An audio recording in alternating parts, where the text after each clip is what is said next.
Choma, los hom, Rup. Rup is still teaching the dog some hospitality manners. Good morning. It is number, which I don't know. I think we left Monday. It is Saturday today. So it's like the 6th day on the road, and we are heading towards Lusaka. We just departed from the lodge, and we are now inside in Livingstone. Livingstone is the Zambian town on the Zambezi, close to Victoria Falls. So you can see the old British colonial architecture and the wide streets. It's actually a very beautiful little town. I've always liked it. So this morning we're heading up to Lusaka. It's 500 kilometers. We're staying just before Lusaka at a lodge that everybody told us is quite nice. So we'll see how that goes.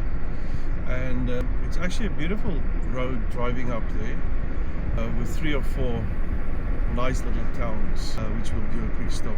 But so far everything goes well.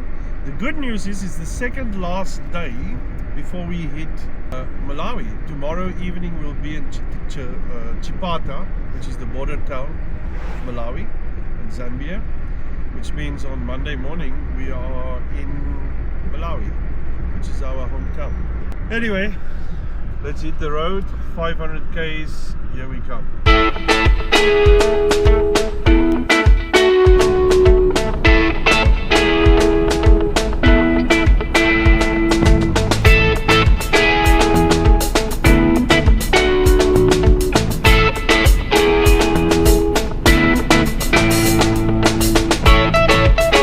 That's always the first thing I remember about Zambia, driving through Zambia 20 years ago, 25 years ago, especially in the north, on the Great Northern Road, the Lusaka Dar es Salaam Road, is the amount of truck accidents. Loads of trucks lying on their sides. And what I've seen over the years is not really addressing that problem, just getting more corrupt when applying traffic fines and managing traffic. People still just rush by us, but if you as a foreigner make one mistake, you know, they are just on top of you.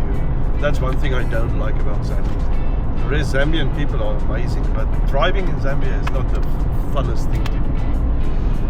Anyway, you can see the sun is just coming up over the trees.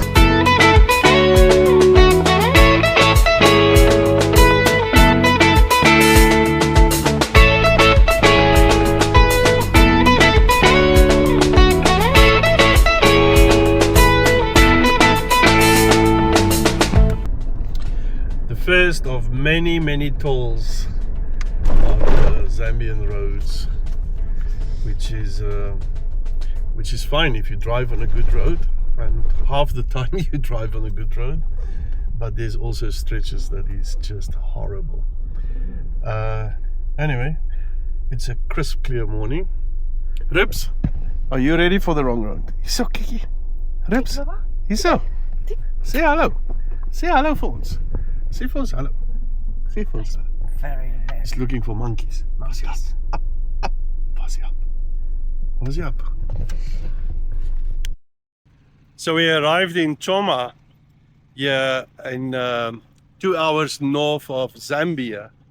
And Choma used to be the little town that they operated from when they built Lake Kariba, the Kariba Dam. And this is the old machinery that they used during the construction. So this old steam tractor here, this always fascinated me. And by the way, this is the old museum in Choma, and unfortunately there was beautiful trees here, a little restaurant. And for years we stopped here, and today we arrived and it's a complete construction site, and they pulled these things over here. Go Rupert! Rupert is just running off. Rupert, hierso! But look at these metal balls that they apparently pulled behind some steam tractors and to clear the grove where the dam was being built. Because there's when you leave all the trees and the greenery and the dam starts filling up, it produces a gas. All this organic material produces gas, makes the dam, influences the dam in the fact that there's, I think, carbon dioxide, but I may be wrong, but there's some gases filled up there and it affects the fish production and so on. So they had to clear the area that we will be filled up with water. And then usually they take the good wood out and the rest get burned, and then the dam can start filling up. But the thing is if you have a look at these things, just look at the height to me. So they're about 2 meters high, and I remember one of them had a hole, and it is literally, you know, like half an inch thick of steel. And look at the big connectors where the chains connected up there. It's huge. There must be tons of one. And then the caterpillars will, I think they had like 2 caterpillars on a chain, and they'll draw them, and then they'll just run over everything, and everything, you know, just kill all the vegetation. And look at this old steam tractor, amazing. I hope they're gonna restore it a little bit when they finish with the construction and make it nice, because I think it's quite special. And this is obviously for Lake Kariba, which I think was the first dam on the Zambezi. And then afterwards they did Kaorabasa as well. And I still think it's one of the biggest dams. Well, it's the biggest dam in Africa. And that's between Zimbabwe and Zambia on the Zambezi River. And it's a massive dam. And we're about 50 kilometers this way, away from Lake Kariba, but we're driving on the main road up to Zambia. So we're not gonna visit Kariba this stage. Rupert is enjoying it, yeah, on the grass. Hello, Rupert. It's nice, yeah. It's very nice, yeah. And then Pietro is preparing a breakfast for us. It's like a little oasis here, little oasis in central Choma. We always used to stop here, and there's a little museum here. And Pietro is preparing some yogurt, muesli. What else is there? Sandwich that the hotel made, and some boerewors and potato that's left over. So some nice breakfast early in the morning, which is going to be nice.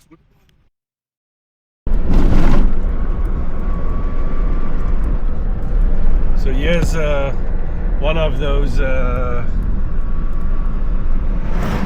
nasty pothole tar roads, where there's a few potholes that's 1/2 meter deep, and you will just break your whole suspension if you hit one of them.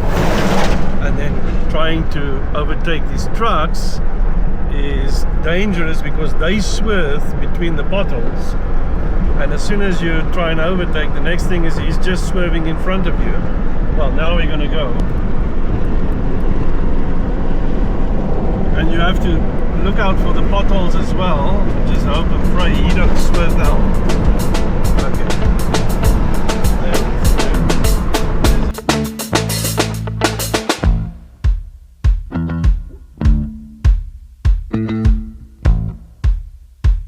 So we are about 70 kilometers south of Lusaka, and we're going over the hills here. As you can see, the last set of hills before we descend into the Kafue Valley. The Kafue River, which we'll cross up front, is one of the biggest rivers in Zambia, and it's draining the large Kafue plains all the way from the Angolan border, and about 50 kilometers from here it runs into the Zambezi, one of the big arteries of the Zambezi River, and it's a lifeline for central Zambia. But I'll see if there's a lot of roadblocks here. One big large roadblock, because the road from Zimbabwe and the road from Botswana, these two roads get together here at the Kafue. If you go up to Lusaka, or even north going up to Dar es Salaam. So usually they're not too keen on us filming around the roadblocks and bridges and stuff, but I'll see what I can do.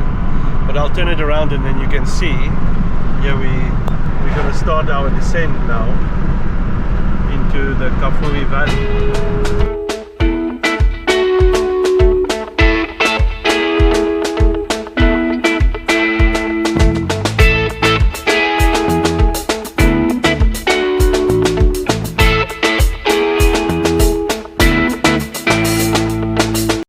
So the queues at the Kafue checkpoint, luckily on our side, is not too bad.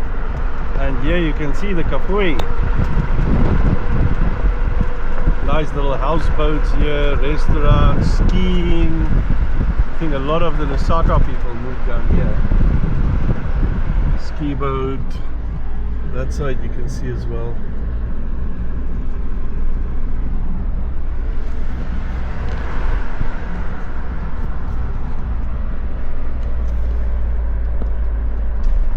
There's a military guy as well, military checkpoint. So I'm just move the camera inside. Don't want them to pull me over. Anyway, so these poor guys are going south. There was already a hell of a queue there. So yeah, that's gonna take them some time. But we are lucky.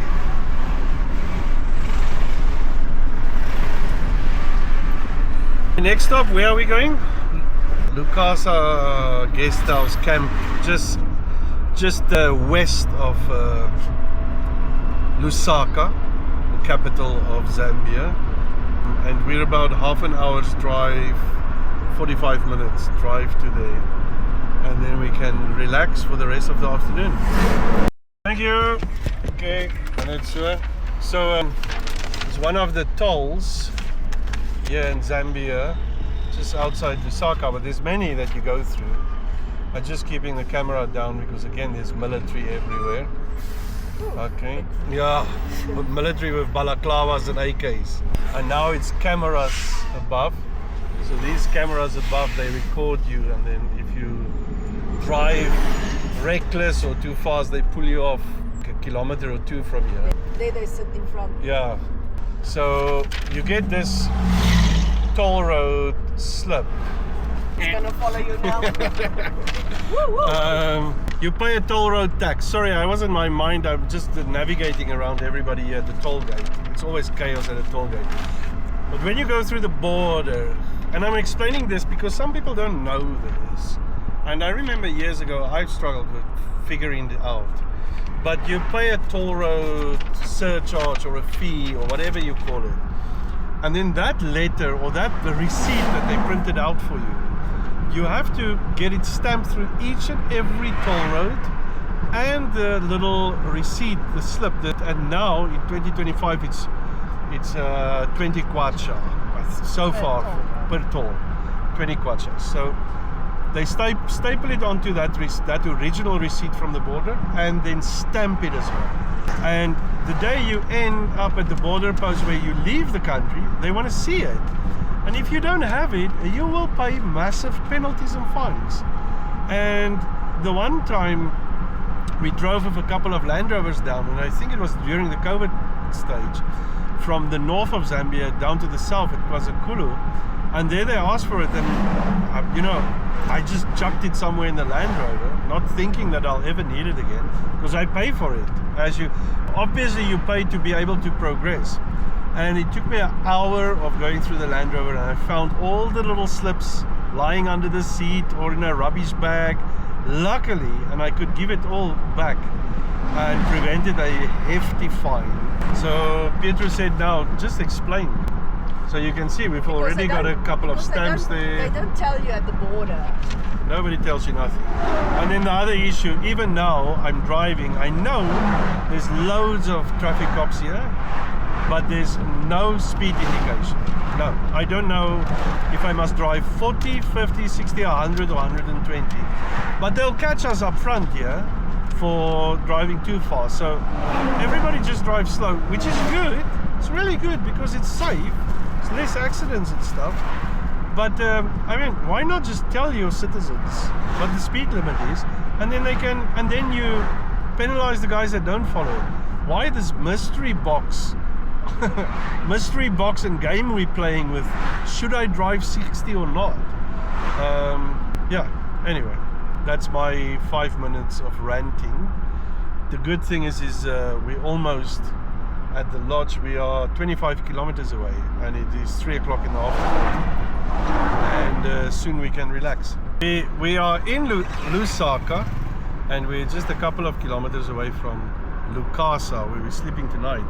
But we're just looking at our mileage. So we did 496 kilometers from Livingstone this morning. But you know, for the Jimny owners out there that always talk about fuel consumption, what can you expect?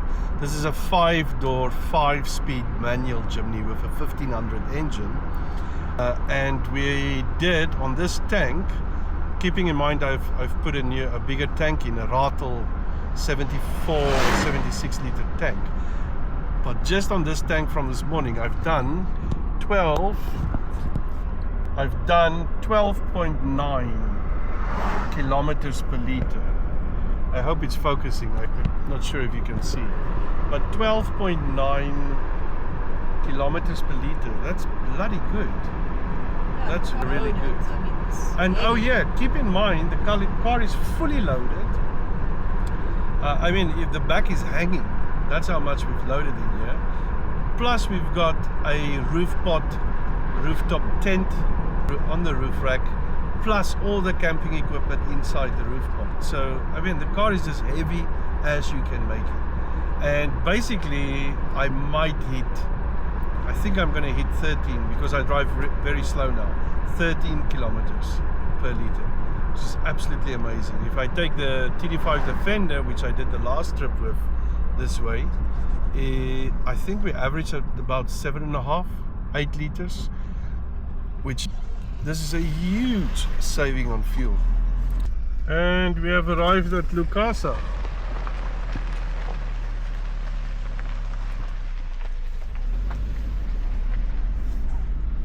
This looks nice.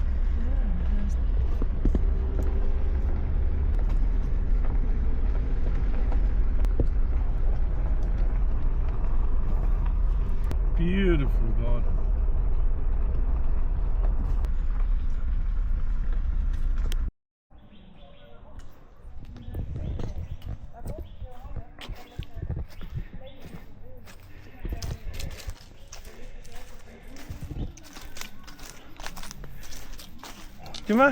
Choma, los hom, Rup. Rupert is still teaching the dog some hospitality manners. Peter is enjoying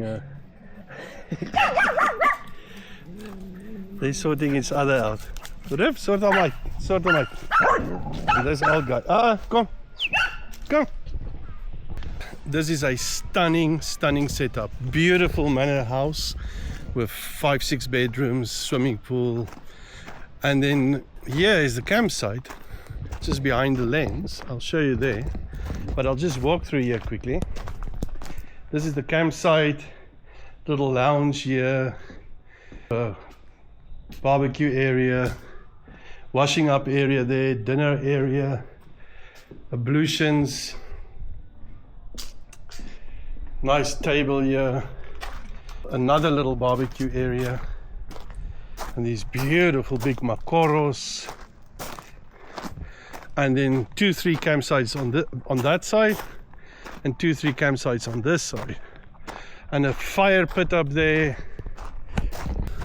Stunningly kept, the gardens. You know what, we've camped in many, I want to say hundreds of campsites all over Africa, and I think I found my new favorite. So we are not camping tonight because we want to head to Lilongwe tomorrow, or at least get to the border, which is 600-700 kilometers from here, the Malawi border at Chipata. So we're not going to camp, but we took a room and we're just going to enjoy the evening here, have dinner here, and then 6 o'clock tomorrow morning we go again.